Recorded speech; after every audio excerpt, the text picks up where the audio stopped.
ची बाटली पिली पाहिजे, आरोग्याला चांगली असते, असं कोणी म्हणते काय? नाही. मग चांगल्या कामाला कोणी हातभार लावते, पण सुरुवातीला जेवढ्या जोशमध्ये लोक येतात तेवढ्या जोशमध्ये शेवटपर्यंत टिकत नाही. पण गेल्या 1 वर्षापासून मी त्यांच्यासोबत जुळलेला आहे. अतिशय प्रामाणिकपणे सकाळी 7 वाजल्यापासून ते संध्याकाळी 9-10 वाजेपर्यंत नेहमी ते विचार करतात की ग्रामगीतेचा विचार कसं लोकांपर्यंत पोहोचला पाहिजे.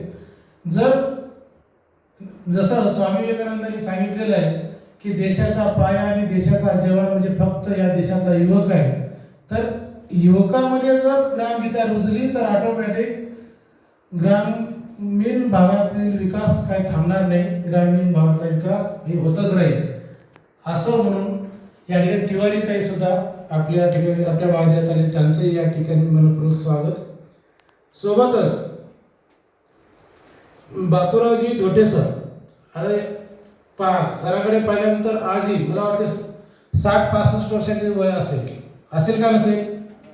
आरामशीर आहे. तरी चेहऱ्यावर तुमच्या आमच्यापेक्षाही चांगली तेज त्यांच्या चेहऱ्यावर आहे की नाही? काय येते? एकतर काम नसलं तर येते, किंवा कामाचा बाजार केलं तर येते. काम केलं तर कधीच ताणतणाव येत नाही, लक्षात घ्या. बाबासाहेब 18 तास अभ्यास करत होते तरी त्यांना ताणतणाव येत नव्हता. आपण तर 2 तास केलं की 3 मिनिटात झोप सहज आहे. पण बापूरावजी धोटे सरांनी या ठिकाणी पहा, अजून जगता दादा आले नाहीत, त्यांच्याकडे पाहिलं तर आजही ते अजून 0 फिगरमध्येच येतं. एवढं योगा सर्व करतात. कॅन्सर सोडू जातात, गपचिप येते. मग सरांनी मला या कार्यक्रमाचे प्रमुख पण केले.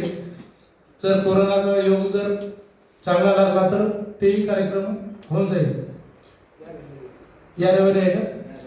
हा, नसेल तर वाईट मार्ग लागत नाही, वाईट मार्गी माणूस जात नाही. बरोबर आहे. अतिशय सुंदर असं म्हणजे आमच्या प्रतीक्षेचं काम आहे. एवढंच की आज प्रतीक्षा करायला लावली, त्याच्यामुळे थोडंसं मी तिला रागावलं, त्याच्याबद्दल सॉरी. प्रतीक्षेला 3 दिवसापूर्वी आमंत्रण केलं होतं, कारण तीच या कार्यक्रमाचे प्रमुख आहे. दोन्ही एक स्वागत गीत आणि भजन गायले या ठिकाणी, तिचंही मनपूर्वक स्वागत. आणि मागच्या 1 वर्षापासून आमच्या कॉलेजला नावारूपाला आणून देणारा आमचं आयुष शेट्टे आणि मतदार जनजागृती, त्या कार्यक्रमाला तर महाराष्ट्राचे आयुक्त, निवडणूक आयुक्त आणि प्रधान सचिव, अमरावती जिल्ह्याचे जिल्हा कलेक्टर, जिल्हा क्लास 1 अधिकारी त्या पथनाट्याला उपस्थित होते. आणि त्यांच्यासमोर आमच्या महाविद्यालयाचं पथनाट्याचं चमू अतिशय सुंदर असं पथनाट्य सादर केलं. आणि त्या महाराष्ट्रात हे पथनाट्य कंपल्सरी केलं सर, तो त्याचं पूर्ण श्रेय आमच्या कॉलेजला जाते आणि आपल्या टीमला जाते. आणि अति सुंदर असं रांगोळी काढलेले जे काही विद्यार्थी आमच्या महाविद्यालयाचे, त्या सर्वांचं या ठिकाणी स्वागत. मित्रांनो, आज अतिशय दिग्गज व्यक्तिमत्व आपल्या पुढे बसलेले आहेत, त्यांचे विचार आपल्याला ऐकायचा आहे. आणि सगळ्यांनी शांतता पाळा. ज्यांच्याकडे भ्रमणध्वनी आहे, म्हणजे इंग्रजीमध्ये मोबाईल, तर ते सगळ्यांनी सायलेंट ठेवा. आणि ग्रामगीतेमध्ये सांगत असताना जर काही समजलं नाही,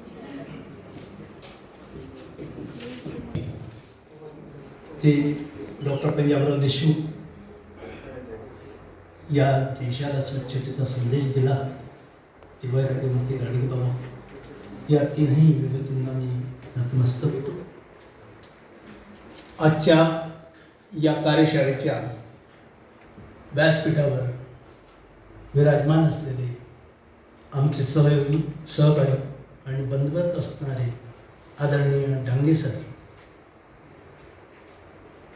पुढं जास्त बोलत नाही यासाठी काय त्यांना बोलायचं आहे, त्यांचा परिचय माझ्यासारख्यानं देणं थांबा लागेल कुठेतरी. त्यानंतर आमचे ज्येष्ठ प्रचारक आदरणीय, ज्यांचं नेहमीच सदोदित सहकार्य असते, त्या गोपालनगर प्रभागातील आमच्या भगिनी सुमिते, त्यांच्यासोबतच खांद्याला खांदा लावून कार्य करणाऱ्या आमच्या नेतात आहे, ज्यांना महाराजांचा विचाराचं बाळकडू मिळालं ते आदरणीय राजाभाऊ खोके. त्याच पद्धतीनं ज्यांनी हा पूर्ण कार्यक्रमाचं आयोजन, मित्रमैत्रिणी,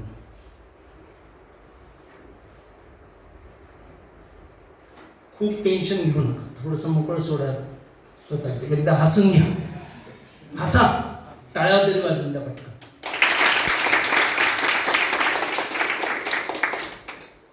तरुणांमध्ये आहे आणि त्या पद्धतीने आपण काम करतो. पण हा भाव आपल्यामध्ये आहे, आपण काम करतो, पण खऱ्या अर्थाने मी समाजापर्यंत ते कार्य, ते काम देऊ शकतो का, हा प्रश्न जर आजच्या तरुणांना जर विचारला स्वतःला तर उत्तर नकार नाही.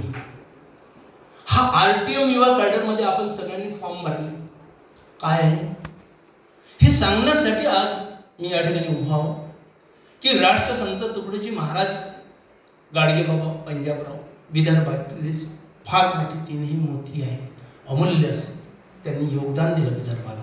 आम्हाला राष्ट्रसंत माहीत नाही, आम्हाला गाडगेबाबांचं कार्य माहीत नाही. अरे ज्या विद्यापीठातून आम्हाला डिग्री मिळते ते गाडगेबाबा, ज्या विद्यापीठातून आम्ही डिग्री घेतो, नोकरीवर जातो, त्या विद्यापीठाचं नाव राष्ट्रसंत तुकडोजी आहे.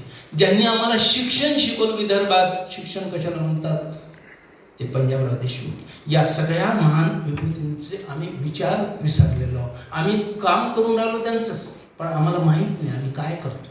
हे कोण्या शाळेमध्ये डिग्री घ्यायला गेले नव्हते, कॉलेजमध्ये डिग्री घेतली नव्हती, हे कोणते PhD नव्हते. यांनी जे कार्य केलं ते कार्य कसं केलं आणि त्या कार्याचा आम्ही कुठपर्यंत समाजापर्यंत कशा प्रकारे पोहोचवत आहे याची कारणीभूत असा जर पाहिली तर आम्ही कुठेतरी थांबलेलो आहोत. ज्या राष्ट्रसंत या विदर्भात नाही, संपूर्ण महाराष्ट्र ही संतांची भूमी आहे, संतांची परंपरा लाभलेली आहे. सगळे संत महंत मोठ्या प्रमाणात आपापल्या परीनं कार्य करून घेतले. पण या विश्वात एक असा संत झाला ज्या संतानं या देशाच्या संरक्षणासाठी आपलं स्वतःचं बलिदान द्यायला उभा राहिला, प्रसंगी कारागृहात गेले. या देशाच्या रक्षणाकरता माझा तरुण, माझी तरुणी ही या देशाचा मेन बेस्ट पाया कसा होईल या दृष्टिकोनातून त्यांनी जे स्वप्न पाहिलं, उद्याचं स्वप्न पाहिलं, या भारताला मिळालेल्या स्वराज्याचं सुराज्य कसं व्हावं हे जे स्वप्न पाहिलं, हे आपल्या लोकांना समोर ठेवू. आम्ही 50 वर्ष आम्ही फक्त रामगीता आणि महाराजांचा प्रार्थना आणि सगळं करत बसलो, पण तरुण नाही दिसला. तरुण कुठे हरवला? मग एक विचार हा होता की माझ्या देशातला, माझ्या विदर्भातला, माझ्या अमरावती शहरातला जर डिग्री घेतो गाडगेबाबाच्या नावानं त्या विद्यापीठातून, त्याचं काम का करत नाही? आम्ही गजानन महाराजांच्या लाईनमध्ये जर 2 तास लावत असेल, कधीतरी राष्ट्रसंत आम्हाला का नाही कळला? आम्हाला गाडगेबाबा का नाही कळला? एरियात आहे, जवळ आहे, आपल्या गावात आहे म्हणून. त्यांचे विचार करा की ज्या राष्ट्रसंतानं आयुष्यभर देणं केलं आणि एक सुराज्य निर्माण व्हावं हा दृष्टिकोन डोळ्यासमोर ठेवला तरुणांनी, पण आम्ही ते तसं काहीच केलं. आम्ही फक्त काय करत गेलो, आहे आणि चालत गेलो. RTM युवा कॅडर हे काम करणार आहे येणाऱ्या काळात. ग्रामगीता काय आहे आम्ही कधी वाचली? किती लोकांनी ग्रामगीता वाचली? कृपया हात वर करा. ही आमची शोकांती. ज्यांनी वाचली मी त्यांचा ऋणी आहोत. ज्या राष्ट्रसंतांनी गर्भात 3 महिन्याचं लेकरू असते तेव्हापासून तर त्यांच्या मृत्यू अवस्थेपर्यंत ज्यांनी ग्रामगीता लिहिली, आमच्या विद्यार्थ्यांना ग्रामगीता माहिती. एक लक्षात ठेवा मित्रांनो, 50 वर्ष अगोदर जर आम्ही कुठेतरी कमी पडलो राष्ट्रसंतांचं कार्य तुमच्या हातात द्यायला, 50 वर्ष अगोदर जर ग्रामगीता तुमच्या हातात आली असती तर आज कोणत्याही माझ्या माय बहिणीवर अतिप्रसंग घडला नसता, कोणताच कुठे बलात्कार झाला नसता, सुरक्षित आणि सुशिक्षित झाली असती आजची आमची महिला आहे. नाही होऊ शकत. आम्हीच प्रचाराचं कार्य थांबलो, आम्हीच कुठेतरी थांबलेलो आहोत. याची वेदना, याची सण कुठेतरी मनात असतो. आम्हाला एवढंच माहिती आहे तुकडोजी महाराज. आम्ही महाराजांमध्येच सगळे महाराज एकत्र करतो. एवढंच झालं की ज्या महाराजांसमोर तुम्ही लाईन लावता तिथं तीर्थप्रसाद द्यावं लागतं. आनंद वाटतो. मला काहीतरी सांगावं असं वाटतं. त्यानं कुठंतरी माझं ऐकलं, मी पास झालो, 100 रुपयाचे पेढे वाटले, आनंद झाला. राष्ट्रसंतांनी त्या विचाराला पळला, त्याही पलीकडे जगण्याचा प्रयत्न केला. मला फुलही नाही पाहिजे, हारही नाही पाहिजे, तुराही नाही पाहिजे. जे या समाजाचं काम करेल, जो तरुण या समाजाचं काम करेल, त्याच्या मागे मी सदैव उभा आहो, हे वचन देणारे एक राष्ट्रसंत, एक विश्वसंत होऊन गेले. आणि त्यांची माहिती आम्हाला नसावी हे अत्यंत दुर्दैव आहे. आणि म्हणून राष्ट्रसंतांचा विचार आम्हा सगळ्यांना यावा. तो आम्ही समाजापर्यंत कसा पेलो, समाजापर्यंत कसा देऊ, आमचं स्वतःचं अस्तित्व, स्वतःचं व्यक्तिमत्व कसं घडवू, या दृष्टिकोनातून RTM युवा कॅडर, राष्ट्रसंत तुकडोजी महाराज युवा कॅडर उभं केलेलं आहे. त्याचे नियम अटी खूप मोठे आहे, खूप चांगलं करायचं आहे. याच्यात प्रत्येक विद्यार्थ्यांचं व्यक्तिमत्व खुललं पाहिजे, हा दृष्टिकोन याच्यासमोर ठेवलेला आहे. केवळ तुम्हाला जमा करून कोणते आंदोलन उभे नाही करायचे, कोणते झेंडे नाही घ्यायचे, तर मी आणि माझं स्वतःचं अस्तित्व कसं उभं राहील, समाजात मला 4 लोकात कसं ओळखल, हा दृष्टिकोन डोळ्यासमोर घेऊन माझ्या डोक्यात, माझ्या मेंदूत, माझ्या मनात, माझ्या विचारात ग्रामगीता कशी येईल, हा विचार ज्या दिवशी तुमच्या डोक्यात येईल त्या दिवशी सारं जग बदललेलं असेल. हळूहळू होईल, पण मला असं वाटते हे फार आधी व्हायला पाहिजे होतं. आमच्या आईवडिलांनी ग्रामगीता वाचली असती तर आम्ही कदाचित अशा पद्धतीचे विचारायचे नसतो, आहे त्यापेक्षाही चांगले असतो. चला, असं उशीर का होईना, पण ज्या ग्रामगीतेचा विचार आम्ही आज करतोय 50 वर्षानंतर, त्या ग्रामगीतेच्या 50 वर्षानंतर जर विचार आमच्या मनामध्ये जर तेव्हा असेल तर अधिक गतीनं कसा होईल, या दृष्टिकोनातून आपण या विचार करायला या ठिकाणी आजची एक कार्यशाळा घेतलेली आहे. प्रत्येक तरुण हे आव्हान पेलवतो किंवा तोलतो असं नाही. आम्ही तरुण आहोत, पण हे बसलेलेही तरुणच आहे. तुम्हाला जर कदाचित वाटत असेल तुम्ही तरुण आहे, नाही, ही बसलेली मंडळी सगळी तरुण आहे. त्या तरुण विचारानं राष्ट्रसंतांचा विचार, गाडगेबाबांचा विचार, पंजाबरावांचा विचार समाजापर्यंत पोहोचवण्याचं जे धाडस करते, कार्य करते, ही सर्व तरुण मंडळी करते. आम्ही तर फक्त वयानं तरुण आहे, कृतीनं कुठे तरुण आहोत. मी पेटून उठल्याशिवाय कोणतेही काम होणार नाही. आम्ही काय करतोय विचार.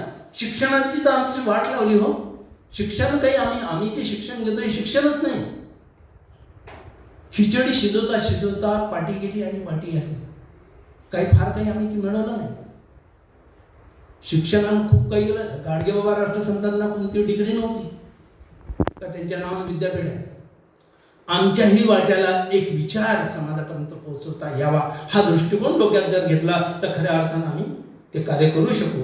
पण तरीही काहीच नाही. आज मला सांगा, खेळाची मैदानं साफ झालेली आहे, कोणतेही व्यायाम खेळ राहिले नाही, कोणतेही संस्कारित विचार राहिलेले नाही, काही राहिलेलं नाही. एक विचार आहे फक्त. कोणता? एक खेळ राहिला फक्त, क्रिकेट. घरात सगळेजण बसतात, पुरा परिवार बसतात, क्रिकेटची मॅच चालू असते, मध्येच पोट्ट उरते, बाबा छक्का, बाबा छक्का, बाबा छक्का. झाला आमचा विचार.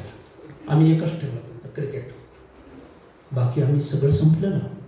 दासरवाड सरांसारखं व्यक्तिमत्व जर तुमच्या डोक्यात नाही, तुमच्या मेंदूत जर चांगला विचार टाकायला लागलेला एक माणूस, एक साधू विचाराचा माणूस, ज्या माणसाला असं वाटते की समाज जागृती होता मी जर या इथून जे मास्तर आहो, खऱ्या अर्थानं माझ्या विद्यार्थ्यांची प्रगती व्हायला पाहिजे.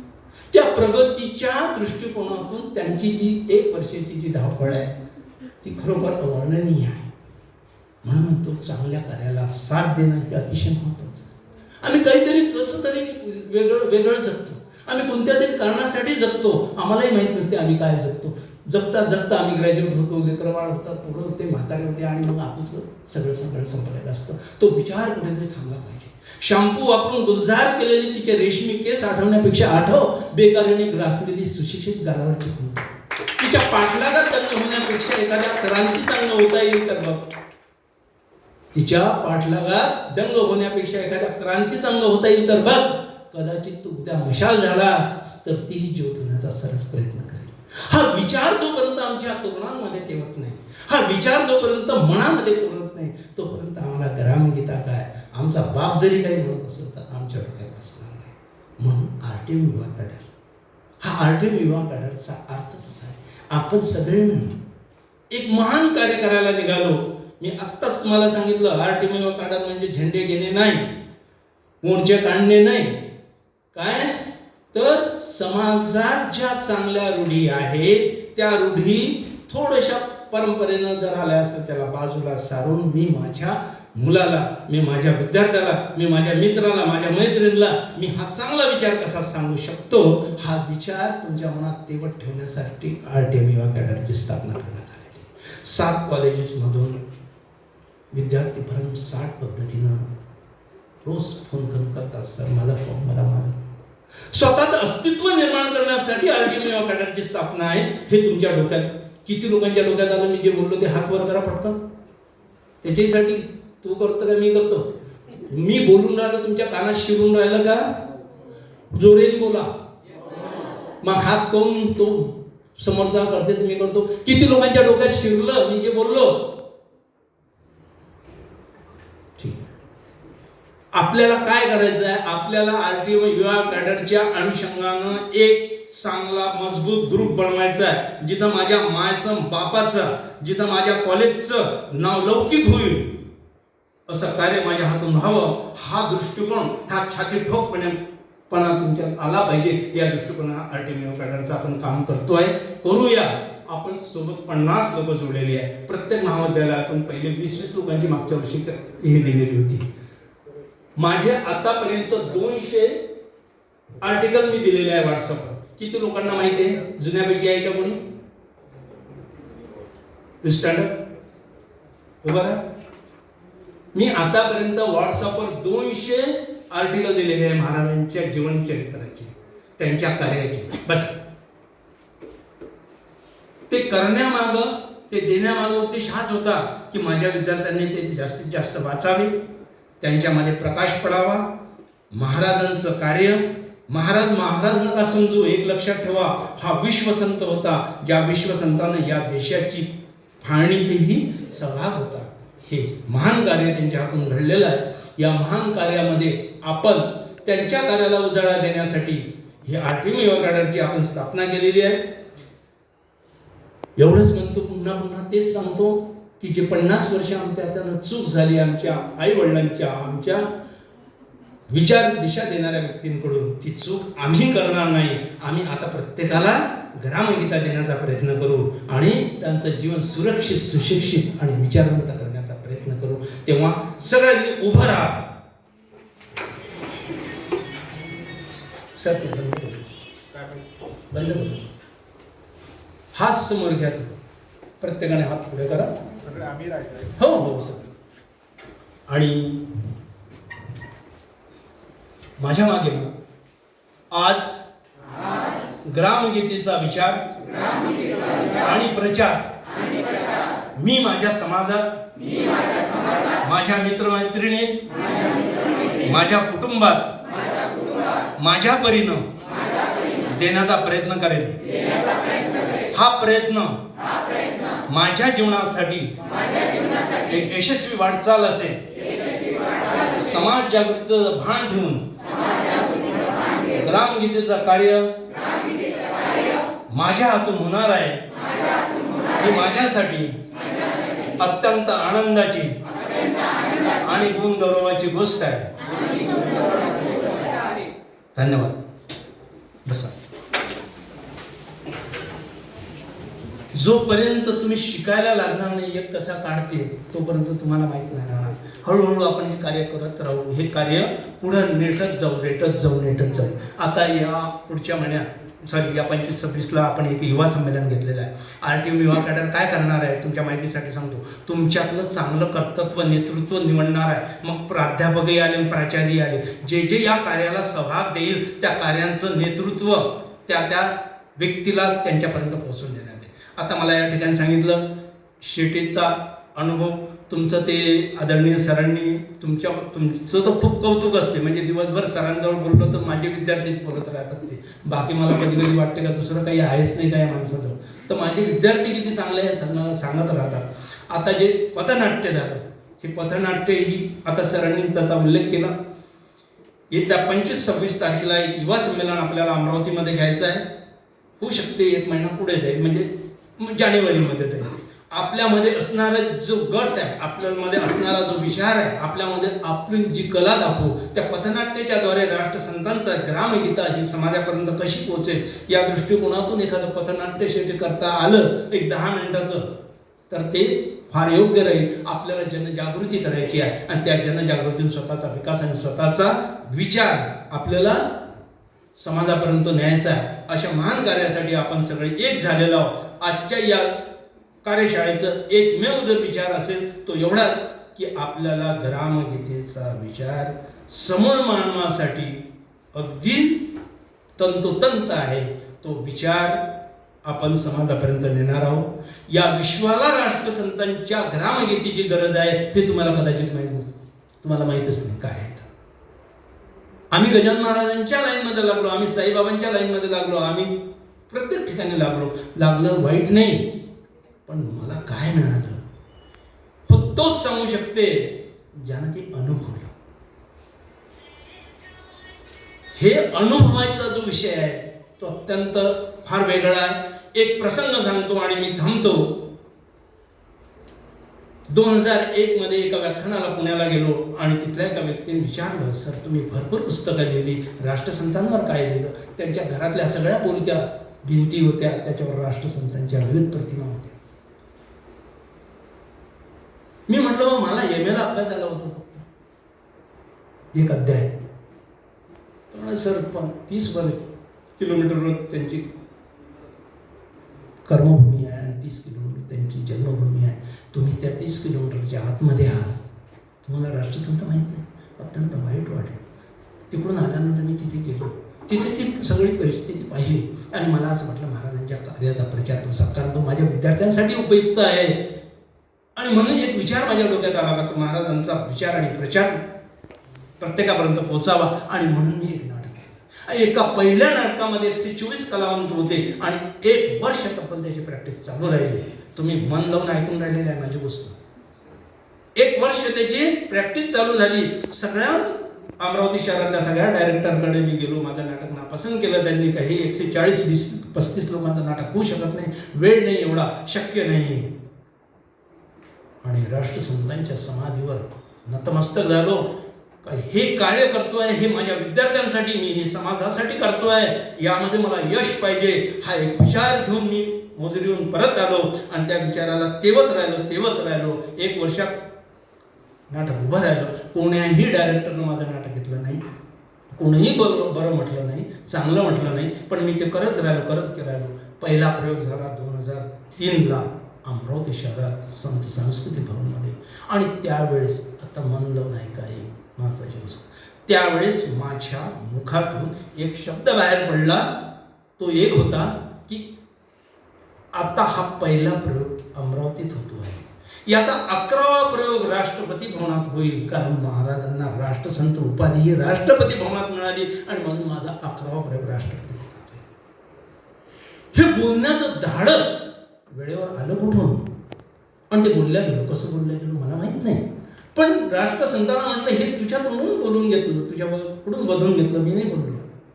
आणि पाहता काय झालं की मी प्रयोग करत गेलो. 9वा नाही, 10वा नाही, 11वाच प्रयोग लागला 2010 मध्ये राष्ट्रपती भवनात.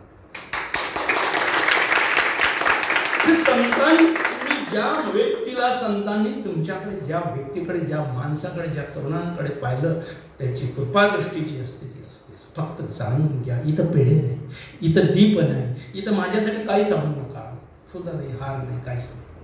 मी जी म्हणतो माझ्या वाङ्मयाचा प्रचार करोडो कानीमुखी जाऊ द्या, हे महाराजांचं जे तत्व होतं, तो जो विचार होता, तोच आपल्याला लोकांपर्यंत पोहोचवायचा आहे. 2018-19 मध्ये आमच्या राजाभाऊ, आमचे धोटे दादा, आमच्या ताई यांच्यामुळे आम्ही 2 लाख लोकांपर्यंत महाराजांच्या कार्याचा प्रचार आणि प्रसार केला. 2 लाख. त्याचा संकल्पपूर्ती सोहळा घ्यायचा होता, मध्ये हा कोरोना. म्हणजे जे तुम्ही विचारात घेतलं ते झालं.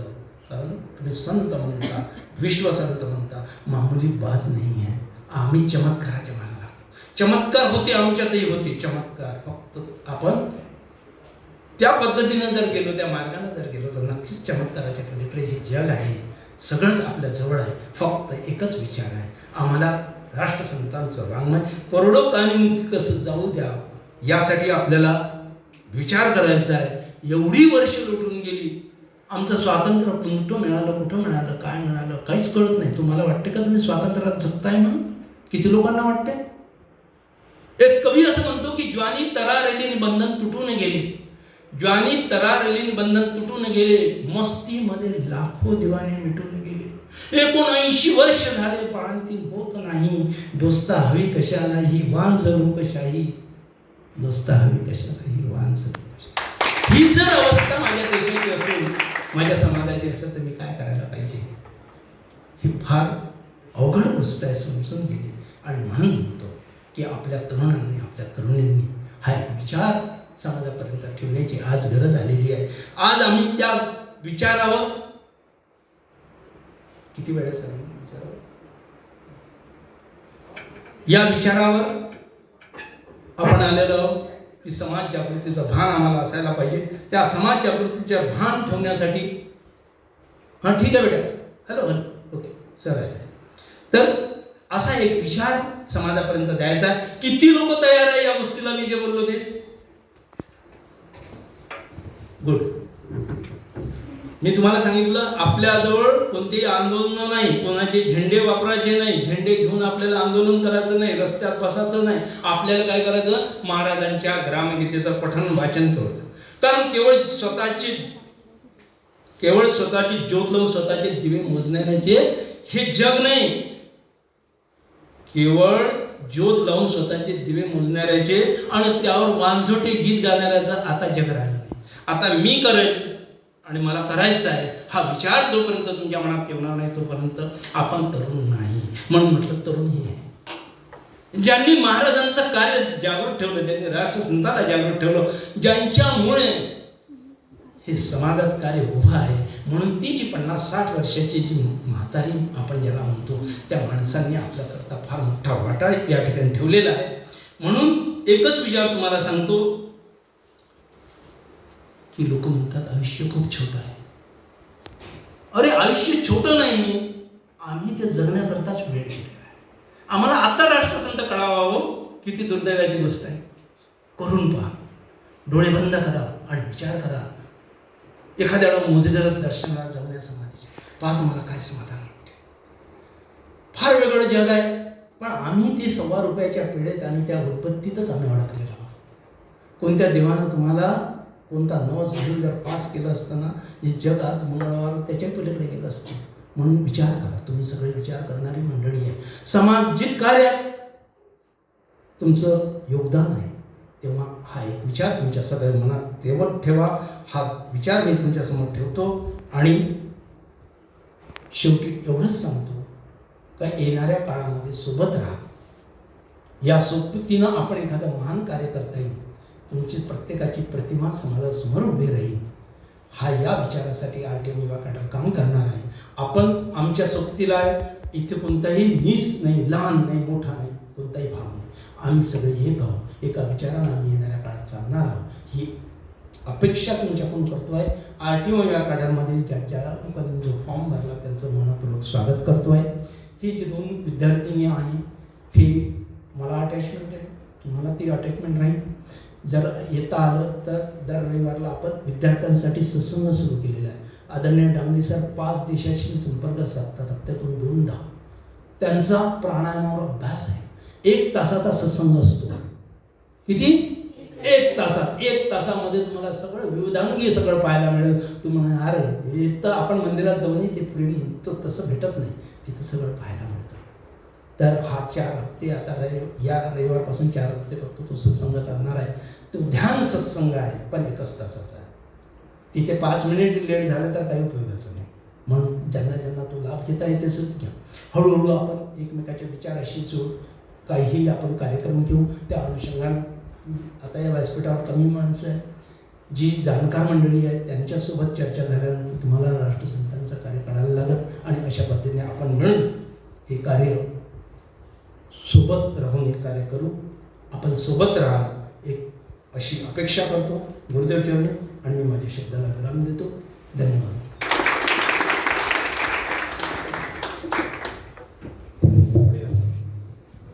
मंचावर असलेले, आत्ताच ज्यांनी सुंदर असं मार्गदर्शन आपल्याला केलेलं आहे, ज्यांनी राष्ट्रसंतांवर लघुपट काढलेला आहे तुकडेदास नावाचा, ज्यांनी राष्ट्रसंतांचं नाट्य राष्ट्रपती भवनामध्ये सादर केलं असे आमचे मित्र मनोजी विष्णुरकर,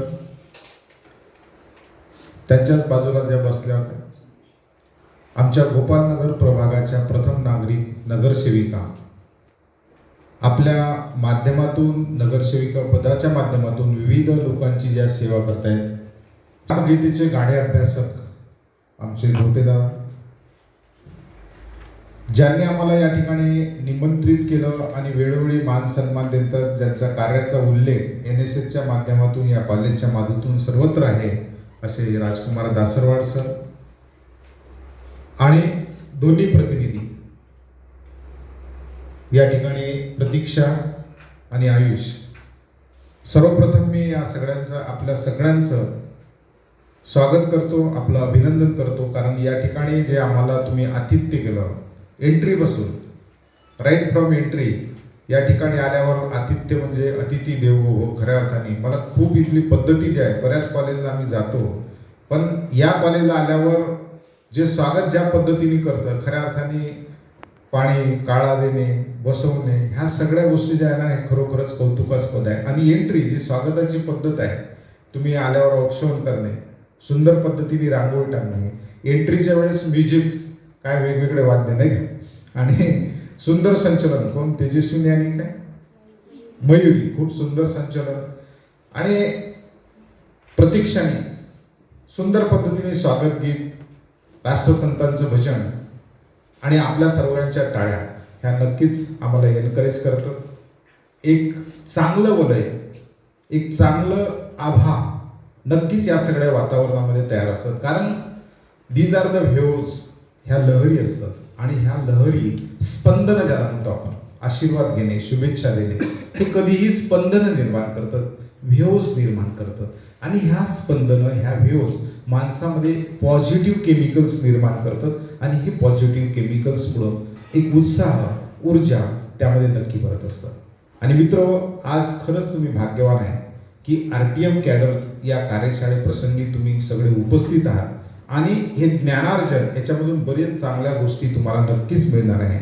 म्हणून सगळ्यांनी आपला हात वर करा आणि जोरदार शाबासकी पाठीवर द्या स्वतःच्या, आणि जोरदार टाळ्या वाजवा. नाही, शाबासकी खरोखरच द्यायला पाहिजे, कारण माझं एक थीम आहे, a single sentence can change life.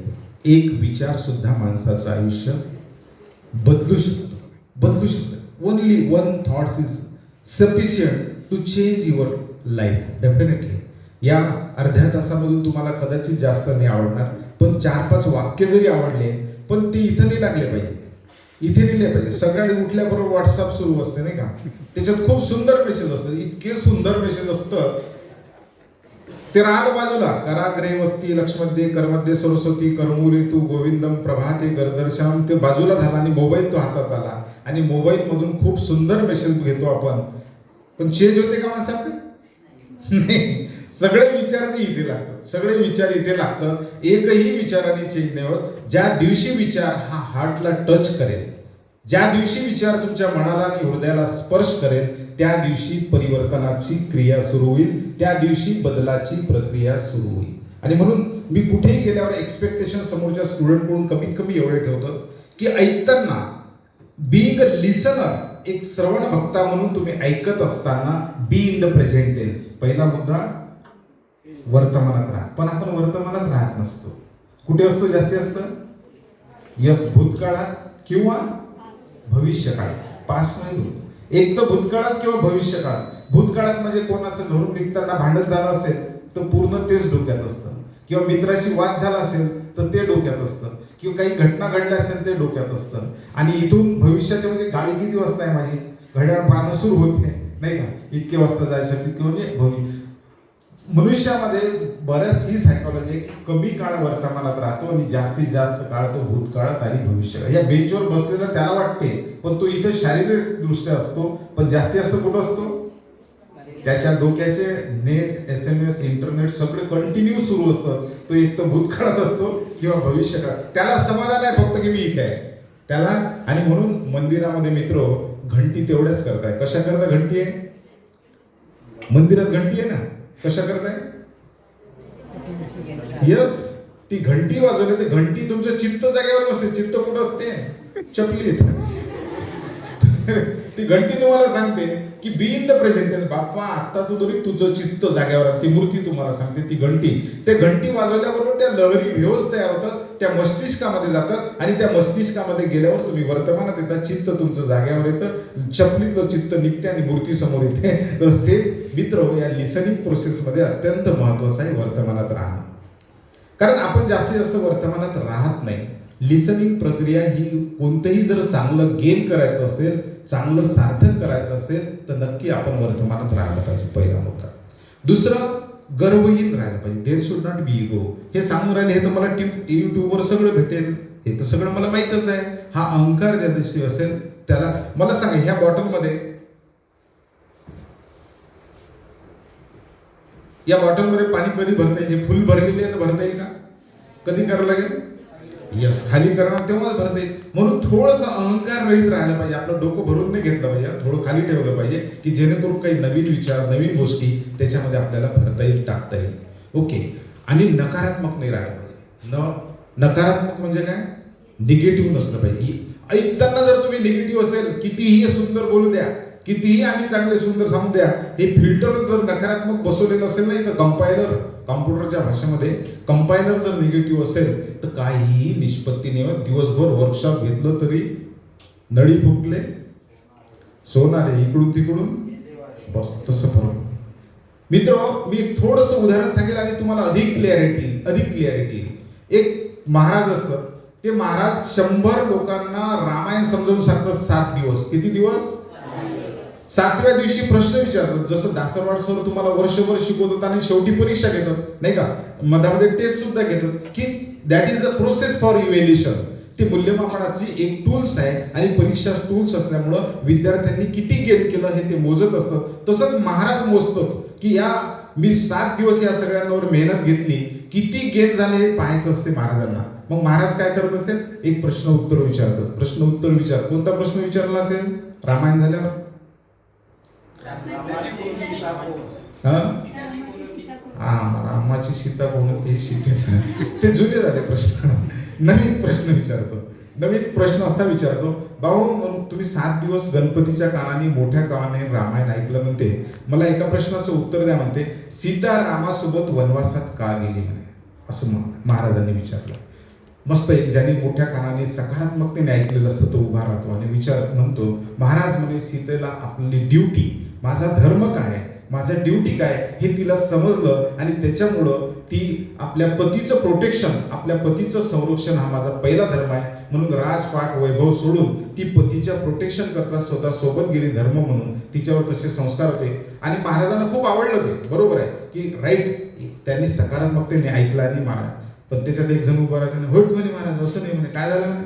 ते 3 सासवाच्या धाकाने गेली म्हणे.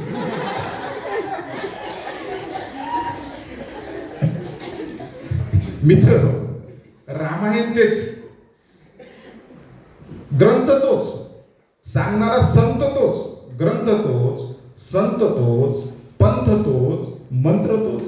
Same tone, same voice modulation, same wave, same place, सगळं सारखंच. कोण चुकलं मग? ऐकणारा का सांगणारा? ऐकणारा का बरं चुकला? यस, त्याचं ऐकणं जे होतं ते निगेटिव्ह होतं. आणि म्हणून कितीही रामायण सांगा, महाभारत सांगा, निगेटिव्ह माणसाने एकदा फिल्टर बसवलेलं असतं. यांनी कीर्तन म्हटलं की तो नर्तकी करतो, यांनी साक्षाला म्हटलं की तो राक्षस आहे, त्याचं फिल्टरच तयार असते. म्हणून मित्र, जर आयुष्यामध्ये तुम्हाला निष्पत्ती चांगली करायची असेल तर रिमूव्ह युअर निगेटिव्ह ॲटिट्यूड. सगळ्यात मोठं, negative attitude never gives the positive life. तुम्ही अपेक्षाही करू नका. तुम्ही जर खिशामध्ये निगेटिव्ह घेऊन वागत असाल तर नक्की तुम्ही कितीतरी दूर राहणार सकारात्मक जीवनापासून. आणि म्हणून पहिला मुद्दा, लिसनिंग प्रोसेसमध्ये तुम्हाला पॉझिटिव्ह राहायचं आहे, वर्तमानात राहायचं आहे, आता मी सांगेन की RTM कॅडरच्या सरांनी जे तुम्हाला सांगितलं, जे सांगितलं, खरा व्यक्ती जर तुम्हाला घडायचं असेल तर या राष्ट्रसंतांचं साहित्य अत्यंत महत्वाचं आहे. कारण जीवनामध्ये करिअर तर नक्की आहे. तुम्ही इथे आले म्हणजे तुम्हाला करिअर करायचं आहे, याच्यात काही शंका नाही. बिलकुल करिअर करायचं आपल्याला. जे आपल्या लाईफचे गोल असेल तेही गोल साध्य करायचे आहे. बिलकुल त्या गोलपासून आपल्याला दूर जायचं नाही. तुम्हाला सध्या ॲज अ स्टुडंट म्हणून अभ्यास करणे, अभ्यास केल्यावर परीक्षा देणे, काही जे अव्वल नंबर असेल, मेरिट असेल ते येणे, ह्या सगळ्या प्रक्रियेतून आपल्याला नक्की जायचं आहे. त्या प्रक्रियेला आपण बिलकुल म्हणजे बाधिताचे गोल असेल, घोळ नाही ना, जीवनाचे जे गोल असेल ते गोल तुम्हाला साध्य करायचं आहे. कोणाच जे काही MPSC क्रॅक करायची, UPSC क्रॅक करायची, सोशल वर्कर काय ऑफिसर बनायचं, एक प्रोफेशनल सोशल वर्कर बनायचं आहे, आणि हे जर तुम्हाला करायचं असेल तर नक्की ते गोल साध्य करायचेच आहे. त्याच्याकरता गेन करायचं आहे, त्याच्याकरता हे ज्ञानार्जन, ही प्रोसेस, ही प्रक्रिया आहे. आणि ह्या प्रक्रियेतून जातानाच माणूस पण आपल्याला घडवायचा. आपल्यामधला काही वेगळा माणूस घडतो, त्याचा काही वेगळी फॅक्टरी आहे. हे क्वालिफिकेशन झाल्यावर एक माणूस घडवायची फॅक्टरी आहे असं बिलकुल नाही. पहिलं विद्यापीठ जे आहे ते तुमची आई आहे. पहिलं विद्यापीठ हे आपलं कुटुंब आहे. आणि पहिलं विद्यापीठानंतर हे शालेय जीवन जे आहे हे सुद्धा या कॉलेज जीवन जे आहे याच्यामध्येही नक्कीच विद्यापीठ आहे. पण मित्र, मी एक आणखी सांगेन, शिक्षणानेच सर्व कामं होतात असंही नाही. आताच मनोजजी बोलले होते, विद्यापीठाला कोणाचं नाव आहे? कितवा वर्ग शिकले? काही वर्ग शिकले. ग्रामगीता लिहिली, कितवा वर्ग शिकले? राष्ट्रसंत चौथा वर्ग. 3.5 म्हणतात बरेच जण, अर्धी सोडली. तर शिक्षणाने मनुष्याचं इंटेलेक्च्युअल लेवल वाढते इथपर्यंत मी मानतो. पण शिक्षणाने सर्वांगीण विकासासोबत खऱ्या अर्थाने शिक्षणापेक्षाही जीवनामध्ये काही महत्वाचं असेल तर जीवनाचं शहाणपण.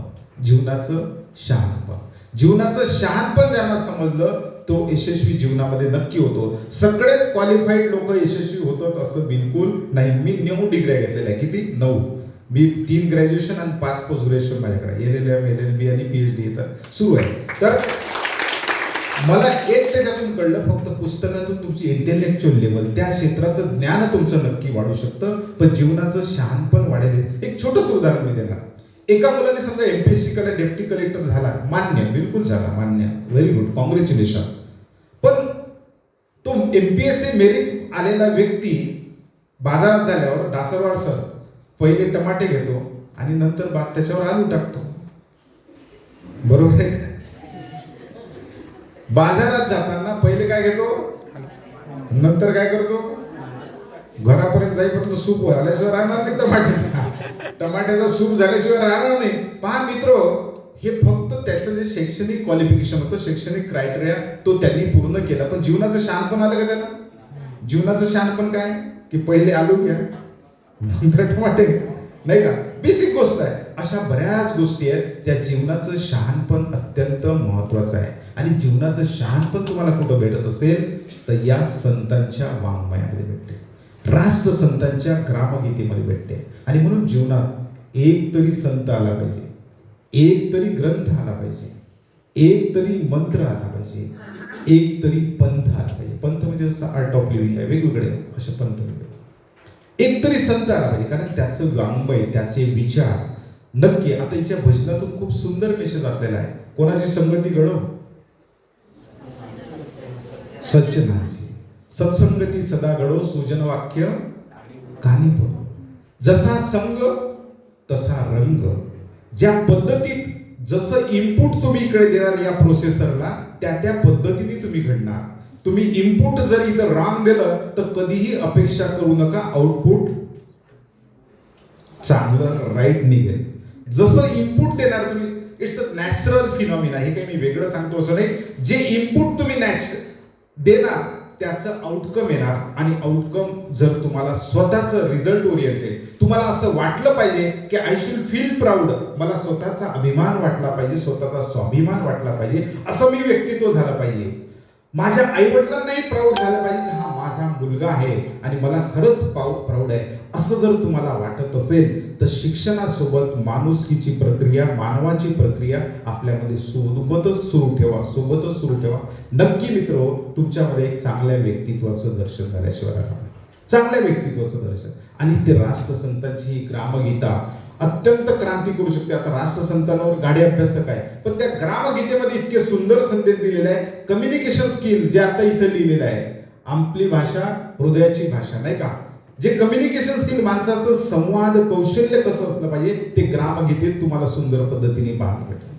आयुष्यामध्ये communication skill is a ornament in your personality. तुमच्या व्यक्तिमत्वातला सर्वात महत्वाचा दागिना कुठला असेल तर बोलण्याचं कौशल्य. तुम्ही कशी व्यक्ती आहे हे तुम्ही फक्त निवड शांत राहून राहिले आणि शांततेने आहे म्हणजे बाबा आपण म्हणतो शांत व्यक्ती, नाही, तो बिलकुल शांत नाही, तो उग्रही असू शकतो, पण तो बोलेल तेव्हा माहीत पडेल ना.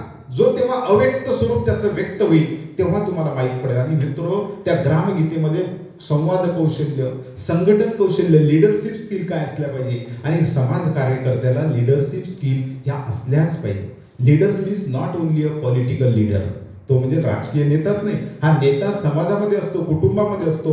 आणि या समाज कार्याच्या व्यक्तित्वाला, समाज कार्यकर्त्याच्या विद्यार्थ्यांना लीडरशिप स्किल हे आलीच पाहिजे. कारण समाजातलं पहिलं पाऊल उचलणार कोण मंडळी असेल तर तुम्ही असणार आहे. आणि म्हणून लीडरशिप कौशल्य हे तुम्हाला ग्रामगीतेतून मिळणार. अनेक हे वाङ्मय जे आहे, हे वाङ्मय खूप तुमच्यामधला खऱ्या अर्थाने व्यक्ती घडवल्याशिवाय राहणार नाही. आणि ते वाङ्मय जे आहे ते व्यक्ती विकास आणि समाज कार्य खऱ्या अर्थाने त्याच्यातून होणार आहे. स्वतःचा जर विकास झाला तर ऑटोमॅटिक तो काय करतो, दुसऱ्याचाही विकास केला पाहिजे आणि करण्याची प्रवृत्ती असली पाहिजे. हे जेवढेही फोटो लागले आहे हे महान का झाले, कारण ते स्वतःपेक्षा इतरांकरता जगलेत आणि इतरांकरता जगलेत त्यांचेच महान बनतात, तेच फोटो लागतात. निव्वळ स्वतःकरता जे जगतं ते काय होतं, ते लहान होतं. निवड स्वतः करता जे जगतं ते लहान होतं आणि इतरांकरता जगतं ते महान होतं. आणि म्हणून मित्र, हे आरटीएम कॅडरचा उद्देशच एवढा आहे. आता तुम्हाला मनोज सरांनी सांगितलं की त्या सत्संगाकरता या. जर शनिवार रविवार खरोखर तो विद्यार्थी, तरुण युवक जर आता त्याच्यामध्ये आला तर बरेच जण दुसरे तर कॉमेंट्स करणं सुरू करतात, लावला आतापासून देव धरावाला, नाही का, असे बरे. पण त्या लोकांच्या कॉमेंट्सला बळी पडू नका. ते पुढेही जाऊ देत नाही, मागे राहू देत नाही, सोबतही चालू देत नाही. हे सगळे प्रकार असतात. लोकांना मागे राहणे आवडत नाही, पुढे गेला तर त्याच्यावर कॉमेंट्स करतात, मागे राहिला तरी कॉमेंट्स करतात, सोबत चालला तर चालू देत नाही. त्याच्यापेक्षा आपल्याला जे चांगलं वाटतं, आपल्याला जे फील चांगलं वाटतं ते बिलकुल करा.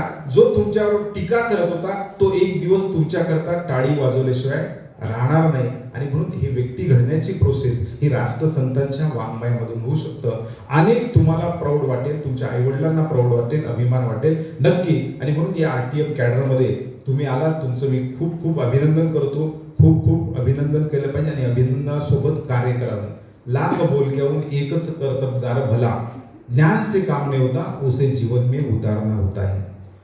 1000 step journey start from a single step. हजारो किलोमीटर मला चालायचं असेल तर एक पाऊल पहिलं उचलण्याची तयारी माझी पाहिजे. नाही तर मला सगळं जगातलं ज्ञान आहे, सगळं जगातलं ज्ञान आहे, सगळं जगातलं मला ज्ञान आहे, पण मी कृतीमध्ये आणत नसेल तर त्याचा उपयोग काहीही नाही, काहीही नाही. म्हणून मित्र, या कॅडरमध्ये खूप चांगल्या संधी तुम्हाला येणार आहे. एक तुमच्यातला व्यक्ती जागृत करण्याचा, एक तुमच्यातला व्यक्ती घडवण्याचा आणि आपल्या व्यक्तीसोबत जे शिक्षण तुम्ही घेता आहे समाजकार्याचं, ते इतरांपर्यंत प्रचार प्रसार करून त्या लोकांच्या जीवनात सुद्धा तुम्ही क्रांती नक्की करू शकता. हा बदल आता दीपोभव, हा तुमच्या स्वतःमध्ये सुद्धा बदल तुम्हाला जाणवेल. स्वतःमध्ये सुद्धा प्रकाशमान तुम्ही होणार, स्वतःचं व्यक्तित्व निखरून येणार. मी एक छोटीशी गोष्ट तुम्हाला सांगणार, छोटंसं उदाहरण देणार. आता हे झाकण आहे, मार्केटमध्ये किंमत काय, 1 रुपये मान्य, 1 रुपये म्हणून. आता मी 10 ग्रॅमची अंगठी आहे सोन्याची, हे जर टाकली, आता हे मार्केटमध्ये विकायला काढलं, हे किती रुपयाचं होतं, 50,000. या 1 रुपयाची किंमत 50,000 का वाढली हो? त्याच्यात बरोबर आहे, तुमच्यात काय भरलेलं आहे याच्यावर तुमची किंमत अवलंबून आहे. तुमच्यात लोखंड भरलं आहे का, हिरे भरलेले आहे का, सोने भरलेले आहे, म्हणजे हे भरलेलं म्हणजे काय, तुमच्यामध्ये काय स्किल आहे, तुमच्यामध्ये काय कौशल्य भरलेलं आहे.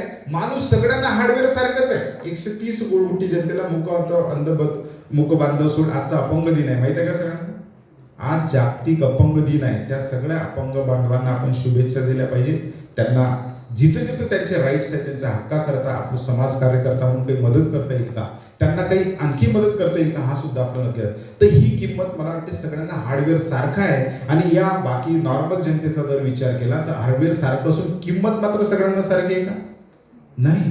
एका क्षेत्रातले असले तरी सगळ्यांना सारखी किंमत नाही. सगळेच डॉक्टर आहेत पण नेमकेच आपल्याला काही आठवतात. सगळेच हिरोज आहेत पण अमिताभची क्रेज वेगळी आहे. ह्या सगळ्या गोष्टी मित्र हो, सगळेच सोशल वर्कर आहेत पण त्याच्यातही काही सोशल वर्कर बाबा आमटे सारखे उठून काय दिसतात? कारण त्यांनी आयुष्यामध्ये आपल्यामध्ये बऱ्याच गुण, बरेच कौशल्य टाकलेले आहे आणि ते उभरून आलेले आहे. म्हणून ईश्वराने तुम्हाला या दासरवार सरांच्या माध्यमातून, या सोशल वर्कच्या माध्यमातून, या RTMच्या पदाधिकाऱ्याच्या माध्यमातून धिस इज अ अपॉर्च्युनिटी. स्वतःला ही फार मोठी संधी आली आहे आणि वाईज पर्सन त्यालाच म्हटलं जातं हू अवेल द अपॉर्च्युनिटी. जो संधीचं सोनं करतो त्या व्यक्तित्वाला हुशार व्यक्ती, शहाणा व्यक्ती म्हटलं जाते. संधी जो ठुकरावतो, असंख्य कारण डिफेन्स मेकॅनिझम वापरतो, नाही ये नाही होगा, ये नहीं कर सकता, हे जे डिफेन्स बचाव यंत्रणा आणि बचाव यंत्रणा वापरणारा व्यक्ती कधीही पुढे जात नाही. बरेच जण आपल्या परिस्थितीचा भाऊ करतात. काय करतात? मी या समाजात जन्माला आलो म्हणून, नाही तर मी तिकडे मोठ्या समाजात जन्माला आलो असतो तर माझी प्रगती खूप झाली असती. माझे आई वडील शिकलेले नाही तर मी तीर मारले असते, नाही का? हो, मी याच परिस्थितीत ग्रामीण भागातच जन्माला आलो, मी याच गावात जन्माला आलो, ते माझे आजूबाजूचे लोकच बेकार आहे. हा, असंख्य नाचता येईना अंगणवाडीकडे. मित्र, लात मारेल तिथं पाणी काढेल ही प्रवृत्ती माणसाने स्वतःमध्ये डेव्हलप. डॉक्टर बाबासाहेब आंबेडकर जन्मताच वैभव संपन्न होते? APJ अब्दुल कलाम जन्मताच वैभव संपन्न होते? नाही. देशाचे सायंटिस्ट बनले, राष्ट्रपती बनले आणि फार मोठं एक त्याच्याही पलीकडे खरा इन्सानियत, खरा माणूस काय हे राज आमच्या APJ अब्दुल कलामने दाखवलं. बाबासाहेब आंबेडकर कुठली इतक्या स्ट्रगल, जीवनात संघर्ष, आणि तरीही ते घडलेत. एवढी मोठी घटना, विश्वरत्न, largest constitution of the India, एवढं सगळं मित्र फक्त आपल्यासारखं त्यांनी कारणांचा शोध घेतला नाही. हे न करण्याकरता मी कारण शोधतो, एक्सक्युजेस शोधतो, ते कृपया शोधू नका. ते APJ अब्दुल कलामचं एक सुंदर वाक्य आहे, a difficulty never come to lose you, difficulty comes to come out your hidden talent. संघर्ष जीवनामध्ये जे येतं ते संघर्ष तुम्हाला लूज करायला, अधिक हतबल बनवायला येत नाही. तर मग कशा करता येतं? तुमच्यामध्ये लपलेलं जे टॅलेंट आहे, तुमच्यामध्ये लपलेली जी ऊर्जा आहे ती बाहेर येण्याकरता तुमच्या जीवनामध्ये संघर्ष, समस्या, प्रॉब्लेम्स येत असतात. आणि ज्या व्यक्तीच्या जीवनात संघर्ष आले, समस्या आल्या, प्रॉब्लेम आल्या, तोच एक काय म्हणतो त्याला ऊर्जावान राहतो. तोच अधिक संघर्षाची शक्ती आपल्यामधली बाहेर काढतो. जो कम्फर्ट झोन मध्ये वागतो, आई वडिलांनी दिलेल्या प्रॉपर्टीमध्ये, आई वडिलांनी दिलेल्या गाडीमध्ये राहतो, त्याचं स्किल डेव्हलप होत नाही, तो कम्फर्ट झोन मध्ये राहतो. अनकम्फर्ट झोन मध्ये जो जातो, तो संघर्षाला जो फेस करतो, तो व्यक्तित्व मात्र डेव्हलप होतो. आणि APJ अब्दुल कलाम, डॉक्टर बाबासाहेब आंबेडकर, शिवाजी महाराजांकडे सगळंच सैन्य होतं असं नाही, उभारलं, तयार केलं. हे मित्र, ही क्षमता आपल्यामध्ये असेल तर नक्की तुम्ही म्हणून स्वतःमधला जर असा काही न्यूनगंड असेल तर तो बाजूला काढा. RTM कॅडरच्या माध्यमातून तुम्हाला फार मोठी संधी चालून आलेली आहे. विविध वर्कशॉप ते घेणार आहेत, विविध वर्कशॉपमध्ये बऱ्याच गोष्टी तुम्हाला देणार आहेत. म्हणून तुमच्या करिअर सोबत, त्या करिअरला, तुमच्या परीक्षेला कुठलाही त्याच्यामध्ये बाधा येणार नाही. ते करून आपल्याला हे करता येतं का? नक्कीच करता येणार आहे, यात काही शंका नाही. आणि म्हणून तुमच्या पुढच्या करिअरला, पुढच्या याला मी शुभेच्छा देतो, तुमच्या जीवनाला शुभेच्छा देतो. एक मात्र लक्षात ठेवा, आई वडिलांचा कधीही, जे आई वडील तुमचे कमी शिकलेले असेल तरी त्यांना जीवनाचं शहाणपण तुमच्यापेक्षा जास्त असतं, हे लक्षात घ्या. काही संदेश सांगत असेल तर मोठ्या कानाने ते ऐका. ते माझ्यापेक्षा कमी शिकलेले आहे म्हणून त्यांना डिनाय करू नका. तरुण अवस्थामध्ये जनरली स्वतःला खूप शहाणपण आपण समजतो, खूप हुशार समजतो, त्यांच्या बोलण्याला आपण नेहमी क्रॉस करत असतो. ते कृपया दक्षता घ्या. एक दुसरं असते की आईने केलेला आहार आपल्याला आवडत नाही, आपल्याला बाहेरचा आहार खूप आवडतो. बरोबर आहे? हो का नाही? हो. फक्त फक्त बाहेरचं मित्र ते फक्त शोरूम म्हणून पाहण्यासारखंच असते. त्यातल्या गोडाऊन मध्ये गेलं की तुम्हाला माहीत पडते तो आहार किती न्यूट्रियस आहे, किती पोषक आहार आहे. म्हणून सगळ्यात कोणती तुमची कूक असेल, सगळ्यात चांगली सेफ असेल कोण आहे? आई. म्हणून जे जे तुमच्या घरी तयार होतं ते आहार घ्या. म्हणून सम्यक आहार, जर आरोग्यदायी आणि शांत आणि प्रसन्न राहायचं असेल तर सम्यक आहार, चांगला आहार, खूप खाणे नाही, खूप कमी नाही, सम्यक विश्रांती, खूप झोपणे नाही, कमी नाही, आणि सम्यक व्यायाम करत चला. ह्या जर केलं तर तुम्ही जीवनात, आणि कारण की एवढ्या करता सांगतो, मी आरोग्य खात्यामध्ये जॉब करतो, एक संवाद आंतरराष्ट्रीय योग वर्ग चालवतो ज्यामध्ये 15 देशाचे लोक आहेत. किती देशाचे? 15 देशाचे. आणि त्या 15 देशाचे आणि विविध 17-18 राज्यातले हजार योग साधक आहे. त्यांचं मुलाखती सुद्धा मी घेतो त्यावेळेस की लोकांना माहीत हवं की तिथली जीवनशैली काय. आपल्याला काय होतं की आपण सगळं सत्य गृहीत याच्याकरता जो स्मृतीत आहे, कारण आपण आपल्या तेवढाच विचार करतो, आपल्या मर्यादा आपल्या डोक्याच्या स्मित आपण बांधून ठेवल्या. आपण रात्र म्हटलं की काय म्हणतो? अंधार. आपल्या डोळ्यासमोर की रात्र म्हटलं की अंधार नाही. काही कंट्रीज अशा आहेत की रात्री 10 वाजता सुद्धा ऊन असते. किती आहे असते? हा. आपण आपलं डोकं काय करतो की आपल्या आजूबाजूच्या याच्यानुसार सीमित करून टाकतो आणि त्या एखाद्या गोष्टीला, आता मी आणखी एक प्रश्न विचारतो, आपण बऱ्याच गोष्टी सत्य मानून चालतो, ते खरं सत्य नसते, अर्ध सत्य असतं. आता मी विचारलं तुम्हाला, सूर्य कोणत्या दिशेला उगवतो? तुम्ही काय म्हणणार? कोणत्या दिशेला? आता काहीतरी कोणत्या दिशेला उगवतो सूर्य? पूर्व. हे चूक आहे मित्र. जे आता BSW पर्यंत तुम्ही शिकले आणि जरा आता म्हणून राहिले चूक आहे, ते अर्ध सत्य आहे. सूर्य उगवतच नाही. सूर्य तो तिथेच आहे. कोण उगवते? Yes, exactly. टाळ्या वाजवायच्या करतात, जोरदार टाळ्या. पृथ्वी रोटेट होते. मी उगवतो. सूर्य नाही उगवत, मी उगवतो पृथ्वीकडून पश्चिमेकडे. मित्र, अशा बऱ्याच गोष्टी आहेत. सतसत विवेक बुद्धीचा मी वापरच करत नाही. I am only follower. ताईंनी टाळ्या वाजवल्या म्हणून मी वाजवतो टाळ्या, त्यांनी टाळ्या वाजवल्या म्हणून. बाकीच्यांना माहित नसते अर्थ त्याच्या मागचा. दन त्यांनी वाजवलं ना, चल बघा, असंच होते मी असं. हा, keep this finger on your चीक. हा, सगळे रॉंग आहे. हा, आता केलं, आता हिने केलं. Very good. टाळ्या वाजवायच्या केलं. हा, बरोबर. गुड. मी कुठं म्हटलं होतं? चीक म्हणजे काय?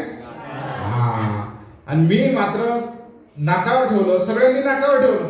म्हणजे इतकं माणूस, हा, काही जणांनी ठेवलं. ज्यांनी करेक्ट ठेवलं त्यांचं खूप खूप अभिनंदन. पण 90% लोकांनी मात्र माझ्यासारखं नाकावर ठेवलं होतं. मित्र, हे असंच आहे. आपण चिंतन करायला विचार, हा आपल्याकडे भरपूर विचार आहे आपल्याकडे, मात्र त्याला पाखडून घ्यायला वेळ आपल्याला नाही. त्यातलं चिंतन करायला वेळ नाही. म्हणून चिंतन करा. विचार खूप भेटतील पुस्तकामध्ये. एकच रामायण असते पण त्याचे वेगवेगळे अर्थ काढणारे लोक असतात. पण मला काय पेशन्स आहे, मला काय आवडतं, मला काय चांगलं आहे, व्हॉट इज अ फॅक्ट, सत्य काय, हा शोधण्याचा आपण प्रयत्न केला पाहिजे. आणि खऱ्या अर्थाने हे सत्य जीवनाचं ज्या दिवशी शोधणार त्या दिवशी नक्की तुम्हालाच तुमचं प्राऊड वाटणार, तुम्हालाच चांगलं वाटणार आणि तुम्ही लोक घडवायची फॅक्टरी नक्की करणार आहे. मला असं वाटतं खूप वेळ झाला, जास्त वेळ मी या ठिकाणी घेतलेला आहे, त्याबद्दल दिलगिरी व्यक्त करतो. कारण एक राष्ट्रीय प्रशिक्षण स्ट्रेंथ माझ्यामध्ये चांगल्या क्वालिटीज काय, विचार निगेटिव्ह क्वालिटीज, त्या निगेटिव्ह क्वालिटीज काढून टाकल्या पाहिजे आणि एक चांगला व्यक्ती सगळे बनणार का नाही. सरांनी आता खूप प्रार्थना तुम्हाला दिली, बिलकुल हे माहित आहे का. हे भागवतही लोक असे ऐकतात, तुम्हाला सांगतो मन लावून असे मान हलवतं आणि जो भागवत संपलं की असं करतो, कसं अर्ध तर तिथंच सोड देतो, अर्ध तिथंच सोडते. आता राहिला अर्ध, मग अजून 25% राहू दे. किती टक्के राहिले. संसार मोठा दुःखद आहे. घरात पर्यंत जाईपर्यंत अजून राहिलो सोडून सगळं चाललं जाते. ते कोण आणते होते RTO मध्ये काय सांगितलं 3 दिवसापूर्वी भाजी काय जेवलं हे आठवू शकत नाही. विचारा नाही तर कोणाला 3 दिवसापूर्वी काय जेवलं सांगा मला. कोण सांगू शकते? 3 दिवसात. Very good. 1 हात राहिला, 2 हात, 3 हात, 4. ओके. हा मित्र, माझी गॅरंटेड सांगतो, फार कमी लोक, आता पहा 60-70 लोक आहे, 4 लोकांचे 3 लोक आहे. गॅरंटेड सांगतो 3 दिवसापूर्वी सकाळी कोणती भाजी जेवलं हे आठवणं सुद्धा मुश्किल आहे. आणि म्हणून तुम्हाला याच्याकरता एकच गुरु आपल्या सोबत आहे, तो म्हणजे स्व. कोण? स्व. चिंतन. आपण जर मध्ये मध्ये चिंतन केलं, स्वतःचं अनालिसिस केलं, अनालिसिसही करत नाही आपण, वी रीड द वर्ड, जगाला आपण वाचतो पण स्वतःला कधीच वाचत नाही. मी दुसऱ्याचं तुम्हाला म्हटलं निगेटिव्ह सांगा तर नक्की तुम्ही भरभर आड्डा सांगणार. स्वतःच्या निगेटिव्ह सांगा म्हटलं की थोडंसं कठीण जाणार. पॉझिटिव्ह सांगणं सुद्धा कठीण जाणार, कारण आपण we never read our self. आपल्याला स्वतःमधला स्ट्रेंथ घेतला पाहिजे. मित्र, बोलण्यासारखं खूप आहे. पुढच्या काही वर्कशॉपच्या दरम्यान आपण बोलणार आहे. पहिलेच उशीर झालेला आहे. नक्की उशीर संतांची, राष्ट्रसंतांची टीम नाही, आपला बाबा आमटेंची team, with the people for the people, समाज कार्यकर्ते होते, बघ लोकांकरता लोकांसोबत, गाडगे महाराज सेवा परमो धर्म. तर मित्र, तुमचं आयुष्य निघून जाईल. या आरटीआर कॅडरच्या प्रसंगी मला जो बोलण्याची संधी दिली, जो मान सन्मान दिला, मी 9 डिग्र्यामध्ये एक MSW माझी डिग्री, मी स्वतःच्या तो उपयोगी येणार आणि इतरांचे उपयोगी येणार. आणि खरा योगी तोच जो इतरांना उपयोगी असतो. खरा योगी जो ध्यानधारणा करून पर्वतात जाऊन बसतो तो योगी नाही, तो समाजाच्या काही कामाचा नाही. खरा योगी जो समाजाच्या उपयोगी आहे तो खऱ्या अर्थाने योगी आहे. पुनश्च आपल्या सगळ्यांना शुभेच्छा देतो आणि थांबतो. धन्यवाद. आणि असे म्हटले आहे की जो म्हणते पाण्याने आंघोळ करतो तो फक्त कपडे बदलतो, आणि जो घामाने आंघोळ करतो तो इतिहास बदलतो. आणि तसंच सरांनी आपल्याला सांगितलं की आपल्याला कसं घडायचं आहे हे आपल्या त्यांच्या वक्तृत्वातून सांगितले आहे. तर धन्यवाद सर. तरी सरांच्या वक्तृत्वासाठी आपण टाळ्यांच्या कडकडाट झालीच पाहिजे.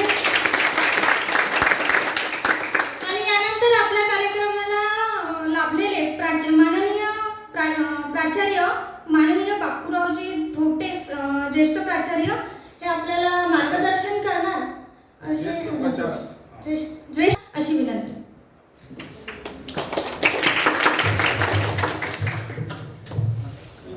समस्त विद्यार्थी मित्रांनो, मी केवळ 5 मिनिटासाठी आपल्याशी संवाद साधण्याचा प्रयत्न करणार आहोत. सर्वप्रथम व्यासपीठाला विनम्र अभिवादन करतो. सोबतच बाबासाहेब आंबेडकर, भारतरत्न बाबासाहेब आंबेडकरांपासून पराक्रममूर्ती गाडगे बाबा राष्ट्रपती तुकडोजी महाराजांना पुनश्च एकदा विनम्र अभिवादन आणि तुमचं सगळ्यांचं कौतुक आणि अभिनंदन, स्वागत, धन्यवाद एखादा पण घेऊन टाकतो. तुमची फार मोठी परीक्षा न पाहता केवळ 5 मिनिटांमध्ये संवाद साधण्याचा प्रयत्न करतो. माझं रनिंग 68 आहे. वेट फार अल्प प्रमाणात खातो.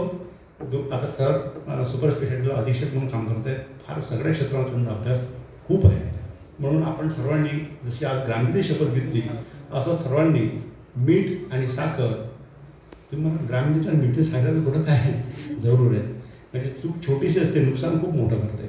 म्हणून आजपासून जेवढं जेवणामध्ये मीठ घेत असाल त्याच्या अर्ध मिठावर या. जेवढी जेवणात साखर घेत असाल तेवढी साखर घ्या, कमी म्हणजे अर्ध्यावर येऊन जा. कारण ह्या दोन्ही व्हाईट पॉयझन म्हणून मेडिकल सायन्सने डिक्लेअर केलेल्या बाबी आहे. बरोबर आहे सर? कदाचित ते रहस्य असू शकते. आणि मी ग्रामीण भागामध्ये थोडासा कष्ट करणारा माणूस आहोत. कारमध्ये जरी फिरतो पण शेतामध्ये रोज 5 किलोमीटर फिरतो. असू द्या. आमचे कॅमेरे आहेत लागलेले थोडेसे. मला कौतुक वाटलं पहिल्यांदा कशाचं, रांगोळीचं. स्वागत होतं सगळ्यांना 5 मिनिटात झाला तर एखादा मिनिट जास्त होईल, माफ करा. इथे नावंही किती सुंदर नाव आहेत. एकेकडे तेजस्विनी आहे, दुसरीकडे मयुरी आहे. कॉन्ट्रास्ट, तेजस्विनी आणि मयुरी.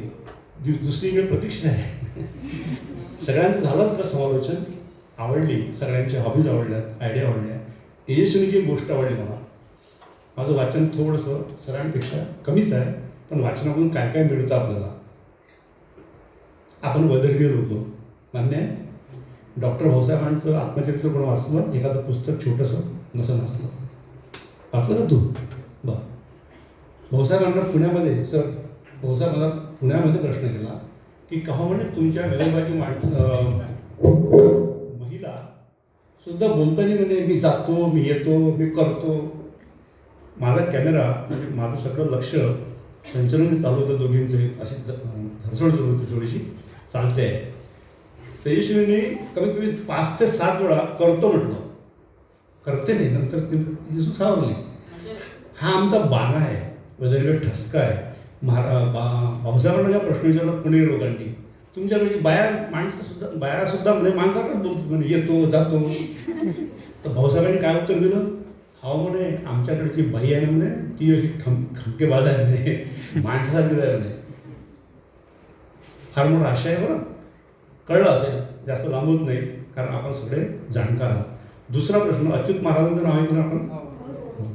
अच्युत महाराजांचं छोटं स्लोगन आहे या काळामध्ये, म्हणे मुलांना पराठे करता यावे, मुलांना पराठे करता यावे आणि मुलींना कराटे.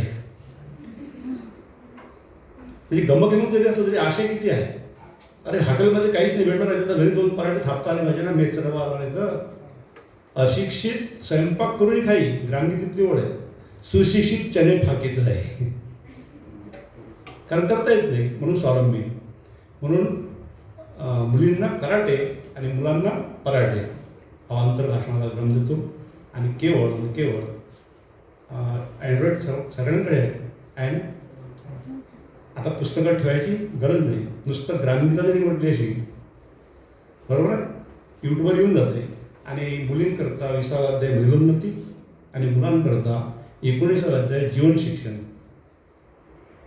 19वा अध्याय नोट करून घ्या थोडं. 19वा अध्याय जीवन शिक्षण आणि 36वा अध्याय जीवन कला. केवळ 2 अध्याय जरी तुम्ही वाचलेत मुलींनी, मुलींनी तर कोणता नाही वाचला, फक्त महिलोन्नती जरी वाचला तर जीवनाचं सोनं झाल्याचं सार्थक म्हणजे असा माझा अनुभव आहे. आम्ही 35 वर्ष काम करतो. तर जीवन शिक्षणामध्ये 3 ओळी सांगतो आणि थांबतो. विद्ये अंगी व्हावा विनय. काय म्हणतात महाराज जीवन शिक्षणाच्या अध्यायामध्ये? विद्ये अंगी व्हावा विनय, विद्या करी स्वतंत्र निर्भय, विद्येने वाढावा निश्चय, जीवन जय.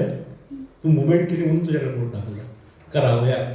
म्हणजे खरा विद्याभूषित म्हणून असतो त्याच्यामध्ये तिची विनम्रता, शालीनता, लीनता, नम्रता, सहानुभूती याचं अर्थच नाव विनय.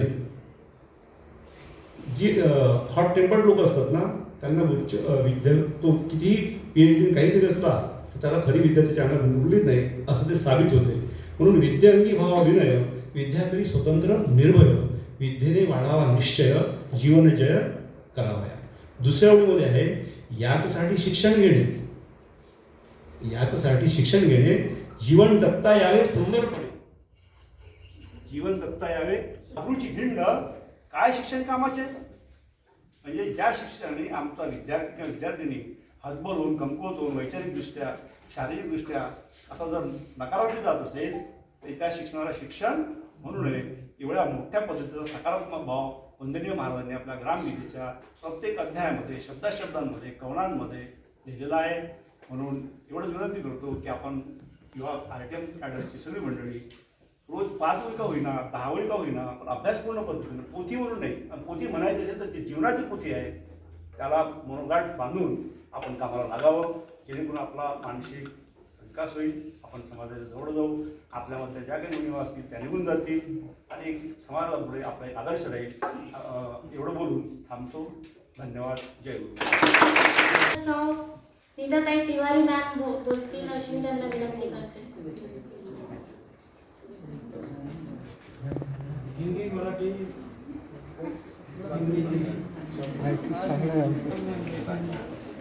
माझ्याकडून सर्व विद्यार्थ्यांना फक्त शुभेच्छा. आणि खूप छान वाटलं जे स्वागत तुम्ही आमचं केलं ते मला खूप आवडलं. आपले विचार मांडतील सुमतीताई ढोके मॅम. आपले विचार मांडतील अशी मी त्यांना विनंती करते. बरोबर आहे ना? आपण कार्यशाळेत बसलेलो आहे. माझं नाव श्रीमती सुमती ढोके. माझ्या आई वडिलांनी काहीतरी विचार करून हे नाव ठेवलेलं असेल. सु म्हणजे चांगली आणि मती म्हणजे बुद्धी असं म्हणतात. बरोबर आहे ना? त्यांच्यामध्ये माझी बुद्धी चांगली म्हणून त्यांनी माझं नाव सुमती ठेवलं. पण याचा अपभ्रंश मला रोज सामाजिक जीवनात जगताना होते. कोणी सुमिती म्हणते, कोणी सुमिता म्हणते, कोणी सुनीता म्हणते. चला, काही हरकत नाही. राष्ट्रसंत तुकडोजी महाराज, तसेच ज्यांच्यामुळे आज आपण समाजात निर्भीडपणे जगतो आहोत अशा माझ्या सर्व महिला भगिनी आणि मी सुद्धा जे आज इथपर्यंत माईकपर्यंत पोहोचलेली आहे, अशा आपल्या सावित्रीबाई फुले, आई रमाई, आई जिजाई आणि मंचावर उपस्थित असलेला, आता जास्त वेळ घेणार नाही, माझे सर्व मान्यवर मंडळी जे माझे गुरु सुद्धा आहे. मुलांना तुम्ही ज्या एक चित्तानं डांगे सरांना ऐकत होते, विष्णुरकर सरांना ऐकत होते, मला सुद्धा असाच कार्यशाळेत ऐकायसाठीच यावंसं वाटते. हे तर जबरदस्तीचं पाहून पण आहे. पण मी सुद्धा ह्या ऐकण्याचा लाभ घेण्यासाठी त्यांच्यासोबत येत असते. आणि खरोखर महाविद्यालयात प्रवेश केल्याबरोबर नीताताईंना भावना कदाचित व्यक्त नाही करता आल्या, पण त्यांना पण जे म्हणायचं होतं ते मला म्हणायचं आहे की खरोखर अतिशय आनंद झाला. आम्हा राजकारणी लोकांना नेहमी हार, तुरे, फुलं, सन्मान हा काही नवीन नसतो, पण ह्या RTM युथ कॅडरच्या विद्यार्थ्यांनी जो आमचा सन्मान केला, जो आमचं स्वागत केलं, खरोखर ते हृदयस्पर्शी होतं. त्याचं वर्णन डांगे सरांनी अतिशय सुंदर सुद्धा केलेलं आहे. आणि डांगे सर बोलल्यानंतर, विष्णुरकर सरल्यानंतर राहते काय हो बघू दादा, काही राहते काय? नाही राहत. मला माहित आहे तुमच्या डोक्यात भरपूर उजेड देऊन आज हे लोक जात आहेत. मुलींना राष्ट्रसंत तुकडोजी महाराजां राष्ट्रसंत विचारधारा म्हणून एक ग्रुप आमच्या विष्णुरकर दादांनी तयार केला गेल्या 3 वर्षाच्या आधी. आणि त्या ग्रुपमधून जन्माला आला RTM युथ कॅडरचा ग्रुप. राष्ट्रसंतांना सेवा वाहिलेले आजन्म सेवेकरी, ज्यांनी फक्त जन्मभर राष्ट्रसंतांचा प्रचार आणि प्रसारच केला, अशातलेच आमचे हे धोटे दादा सुद्धा इथे उपस्थित आहे. आणि असे हजारो लाखो लोक आहेत की ज्यांनी राष्ट्रसंतांचा आपलं आयुष्यभर प्रचार आणि प्रसार केला. पण कुठेतरी हा कमी पडत होता. हे एक सत्संग, त्याच आपले विचार आचाराचं आदान प्रदान हे कुठेतरी कमी पडत होतं. हे सर्व घेरलं आम्ही ज्यांना कदाचित मी तरी राष्ट्रसंतांच्या विचारांनी प्रेरित असलेले असे हे अवलिया मनोजी विष्णुरकर सर. आपण अवलियापणाला म्हणतो, समजते तुम्हाला? त्यांनी जे कार्य केलं हे खरोखर आगळं वेगळं असं होतं. त्यात कुठलीही प्रसिद्धी नव्हती, कुठलाही राजकीय पक्ष नव्हता, कुठल्याही नेत्याचा वरद हस्त नव्हता, आणि सगळ्यात मोठी बाब म्हणजे कुठलंही आर्थिक सहाय्य नव्हतं. त्यांची आर्थिक बाजू सुद्धा सक्षम नव्हती. आणि ह्या अवलियानं राष्ट्रसंतावर एक चित्रपट काढावा, लाखो रुपये खर्च करून, आणि राष्ट्रसंत तुकडोजी महाराजांचे 17 प्रयोग कराव, त्याला सुद्धा लाखो रुपयाचा खर्च लागतो. मला तरी म्हणजे अनाकलनीय गोष्ट आहे डांगे गुरुजी. पण त्यावेळेस मी सरांसोबत नव्हती, पण मला ऐकायला आलं की सरांनी आपल्या पत्नीचं मणिमंगळसूत्र सुद्धा गहाण ठेवलं, मोडलं या कार्यासाठी. ह्यासाठी मी त्यांना अवलिया म्हणते. आणि कुठलाही गाजावाजा न करता, आम्हा राजकारण्यांना सवय असते थोडंसं जरी केलं तर त्याचा प्रचार झाला पाहिजे, लोकांना माहीत पडलं पाहिजे. आणि जुन्या काळी म्हणत होते ना, ह्या हाताने केलेलं दान ह्या हाताला सांगू नये म्हणून. पण राजकारण हा असा विषय आहे की 2 केळं जरी दिले तर त्याचे फोटो टाकायला लागतात. बरोबर आहे ना? कारण हा प्रत्येक क्षेत्राचा एक विषय असतो बेटा. मला समाजकार्य ह्या विषयात तुमची जी उपस्थिती आहे, जे तुम्ही प्रवेश घेतला ह्या विषयात, तर इथे सर्व काही आलेलं आहे. सगळे मुलं मुली वेगवेगळ्या क्षेत्रात जातात, प्रवेश घेतात, पण तुम्हाला आवड आहे. बरोबर आहे सर? तुमच्यात एक समाजसेवक आहे म्हणून तुम्ही ह्या क्षेत्राकडे वळलेले आहे. बस आता तुम्हाला थोडासा धक्का आणि एक आधार देण्याची गरज आहे, ते युथ कॅडरने दिलेलं आहे. सरांनी विचारलं की दादा 10 फॉर्म आम्ही अजून भरू शकतो काय? आपलं 10 फॉर्मनं काय होणार आहे सर? काहीच होणार नाही आहे. आपल्याला शेकडो हजारो लोकांना जोडायचं आहे, तर आपल्याला ह्याच विद्यार्थ्यांना ती जबाबदारी घ्यावी लागेल. आज आपलं युथ कॅडरचं सदस्य होणं म्हणजे सर्व काही नाही आहे बेटा. ह्यापुढे तुम्हाला सुद्धा लोक जोडायच्या. ह्या ज्येष्ठांची धुरा तुमच्या खांद्यावर दिलेली आहे. बघा तुम्ही खूप भाग्यवान आहात. आमच्या लहानपणी किंवा आमच्या तरुण वयात राष्ट्रसंत शिकवणारे कोणी नव्हते. आज तुमचे भाग्यवान आहे हे की तुमचे दासरवाड सरांनी तुमचा हा मार्ग मोकळा करून दिलेला आहे. अरे स्वतःसाठी तर सगळेच जगतात. सरांनी सांगितलं ना की एक अधिकारी शिकतो, खूप विद्यार्थी खूप शिकतो, पण तो कुठे ठेवते? फक्त डोक्यात. जे सांगितलं टमाटे वांगे याचं बटाट्याचं उदाहरण किती सुंदर छोटंसं उदाहरण होतं ते, पण त्यातून खूप काही शिकण्यासारखं होतं. पण जो दुसऱ्यासाठी जगतो तो समाजासाठी सुद्धा म्हणजे मान्यवर होतो, त्याचा सुद्धा समाजात नाव लौकिक होतो. त्या पैशावाल्याचा होत नाही, उच्च अधिकाऱ्याचा नाही होत, त्याला सीमित लोक ओळखतात. पण जो समाजाचं देणं लागतो, जो समाजासाठी झटतो. आता ह्या कोरोना काळात तर तुम्हाला खूप काही समाजसेवक पाहायला मिळाले, ज्यांनी कधी घर अंगण सोडलं नव्हतं, त्यांनी आपल्या शेजारच्यांना जीव घातलेला आहे. बरोबर आहे ना? लोकांच्या घरी धान्य पोहोचवलेलं आहे, मास्क वाटप केलेलं आहे, सॅनिटायझर. त्यावेळेस तर समाजसेवेचं परिकाष्ठा गाठली गेली का हो सर? डांगे सर, त्यावेळेस प्रचंड समाजसेवक होते, सगळ्यांची म्हणजे मानसिकता होती एकमेकांना मदत करण्याची, म्हणून आपण कोरोनासारख्या गंभीर स्थितीला सामना करू शकलो. मुलींनो, आधीच आम्ही तुमचा खूप वेळ घेतलेला आहे, पण तुम्हाला पाहून मला बरंचसं काही बोलावं असं वाटते. बघा, ही आयुष्याची सुद्धा कार्यशाळा आहे. तुम्ही अशा वळणावर आहे की त्यात बरीचशी संकटं सुद्धा आहेत. त्यात आपला हा दुष्ट दुश्मन मोबाईल आहे. तो जेवढा चांगला आहे तेवढाच वांगला सुद्धा आहे सगळ्यांसाठी. माझी तुम्हा सर्वांना विनंती राहील, खूप मोठा विश्वास, खूप कष्ट, पोटाला तजून आयुष्याची तडजोड करून आपल्या पाल्यांनी आपल्याला इथपर्यंत पोहोचवलेलं आहे. जाणीव आहे ना? दिवाळीला त्यांनी कदाचित साडी नाही घेतली, पण आपल्याला कपडे घेतलेले आहे. आपले पूर्ण हट्ट त्यांनी पुरवलेले आहे आणि आपल्या हट्टासाठी आयुष्यात खूप काही भोगलेलं आहे आणि खूप काही सोडलेलं सुद्धा आहे, त्यागलेलं सुद्धा आहे. बस त्याच त्यागाची तुम्हा सर्वांना जाणीव ठेवायची आहे आणि आयुष्यात काहीतरी बनवून दाखवायचं आहे. आणि तुम्हाला आयुष्यात बनण्यासाठी योग्य मार्ग मिळालेला आहे ग्रामगीता. आता मला सांगितलं, मग तुम्ही बोलताना म्हटलं ग्रामगीता तुम्ही बऱ्याच जणांनी वाचलेली नाही आहे.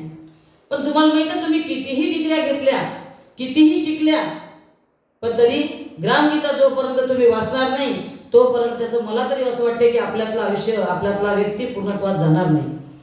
आणि येत्या काही काळात तुमचं युवा संमेलन भरवणार आहे समिती, आणि त्या समितीत तुमच्या प्रत्येकापर्यंत ग्रामगीता पोहोचवावी अशी दादा माझी इच्छा आहे, प्रत्येकापर्यंत. कारण ती ग्रामगीता तुमच्यापर्यंत मर्यादित राहणार नाही, तर ती तुमच्या कुटुंबियापर्यंत सुद्धा जाईल. तुमच्या घरातले लोक सुद्धा तिचं वाचन करतील. अगं, इतकी साधी सोपी शाळा आहे ती ग्रामगीता म्हणजे, की सकाळी झोपेतून उठण्यापासून रात्री झोपेपर्यंत आपली दिनभराची दिनचर्या, सासूनं सुनेसोबत कसं वागावं, लग्न कोण्या वयात करावं, नवऱ्यानं पत्नीशी कसं वागावं, पतीनं पतीसोबत कसं वागावं, सासू सुनेचं नातं कसं असावं, आई वडिलांशी मुलांनी कसं जगावं, हे सगळे ती शाळा एक ग्रामगीता शिकवते आपल्याला. ज्या 10 डिग्र्या देत नाही ते एकमेव एक ग्रामगीता आपल्याला सर्व काही देऊन जाते. आणि म्हणून माझी तुम्हाला कळकळीची विनंती राहील की ज्यांनी आजपर्यंत आपल्यासाठी एवढे झटले त्यांचा सुद्धा आपण एक खारीचा वाटा आपण सहज उचलू शकतो. तुम्हाला आपली आत्मोन्नती जर करायची असेल, समाजोन्नती जर करायची असेल, आपल्या कुटुंबाचा नाव जर लौकिक मिळवायचं असेल, स्वतःचं जर नाव समाजात कमवायचं असेल, तर तुम्हाला ग्रामगीतेच्या विचाराने चालणं खूप जरुरी आहे बेटा. जिथे तुम्हाला कुठलीही अडचण येणार नाही. तुमच्या आयुष्यात किती ताणतणाव असू द्या, किती समस्या असू द्या, काही उणीव असू द्या, पण जेव्हा तुम्ही ग्रामगीता वाचाल तेव्हा सगळ्या प्रत्येक संकटाला तोंड देण्यासाठी तुम्ही समर्थ व्हाल. आणि याचं उदाहरण तुम्ही जेव्हा ग्रामगीता वाचल्यानंतर पुढच्या कार्यशाळेत तुम्ही आम्हाला द्याल की नाही खरंच ताई तुम्ही सांगितलं होतं, तर आम्हाला खूप म्हणजे आपल्या सगळ्या प्रश्नाची उत्तरं देतात ना. तुमचे ज्या प्रश्नाची उत्तरं कोणीच देऊ शकत नाही, प्रसंगी पालक नाही देणार, गुरुवर नाही देणार, समाजातला कोणता घटक नाही देणार, त्या प्रत्येक प्रश्नाचं उत्तर तुम्हाला ग्रामगीता देईल आणि तुमचं आयुष्य सुकर होईल. तुम्ही शिक्षणासोबत समाजकार्यासाठी झटलं पाहिजे. आपल्यासोबतच आपल्या अडल्या नडल्यानं आपण मदत केली पाहिजे. आणि सगळ्यात महत्त्वाचं, दासरवाड सरांचे खूप खूप आभार मानेन मी की त्यांनी प्रत्येक वेळी प्रत्येक आमच्या कार्यक्रमात आम्हाला सोबत केलेली आहे. आणि सरांनी तर 20 विद्यार्थी म्हटले होते, आज सरांनी 50-60 विद्यार्थी मिळवले आहे. आणि माझ्या युवा संमेलनापर्यंत तुम्हाला सांगणार आहे. आणि आपण कसं मार्क मिळवण्यासाठी खूप धावपळ करत असतो की नाही मला A ग्रेडमध्ये पास व्हायचं आहे, मला 90% मिळालेच पाहिजे, त्याच्यासाठी आपण खूप किती प्रयत्न करतो, रात्रंदिवस जागतो. तर तसंच तुम्हाला ग्रामगीतेचा प्रचार करण्यासाठी सुद्धा यापुढे करावं लागणार आहे. तुम्हाला लोक जोडावं लागणार आहे. आपल्या मैत्रिणींना आपण रोज गोष्टी सांगत असतो, आपण हे करू ते करू, आज आपण सिनेमाला जाऊ, आपण आज गुपचूप खाऊ. याच्या पुढे ग्रामगीतेतल्या ओव्या सांगा मैत्रिणींना, मित्रांना सांगा की तुम्ही सुद्धा आमच्यासोबत या. त्यांना आवड निर्माण करा, जसं आम्ही करतो ना, जिथं बसलो तिथं. नीताताई तिवारी त्याचं एक सुंदर उदाहरण आहे. राजकारणात लोक म्हणजे आपले कार्यकर्ते जोडतात, तसंच आम्ही राष्ट्रसंत प्रेमी आमच्या गुरुदेवाचं काम करण्यासाठी, ग्रामगीतेचा प्रचार प्रसार करण्यासाठी तुम्हा सर्व लोकांना वेळोवेळी आवाहन करत असतो. आमची सोबत वाढत असतो, आमचे लोक वाढत असतो की नाही हे ज्येष्ठ लोक गेल्यानंतर पुढे काय, ग्रामगीता तर समाजासाठी अति आवश्यक आहे. मग तिचा प्रचार प्रसार कसा व्हावा, तो तुमच्या युवांच्या मार्गातून व्हावा. आणि ही एक सुंदर संकल्पना आमच्या विष्णुकर दादांनी दाखवली. हे आमचे बोट धरून चालवणारे गुरुजी आहेत. ते जरी स्वतःचा परिचय कधी देत नाही. दासरवाड सर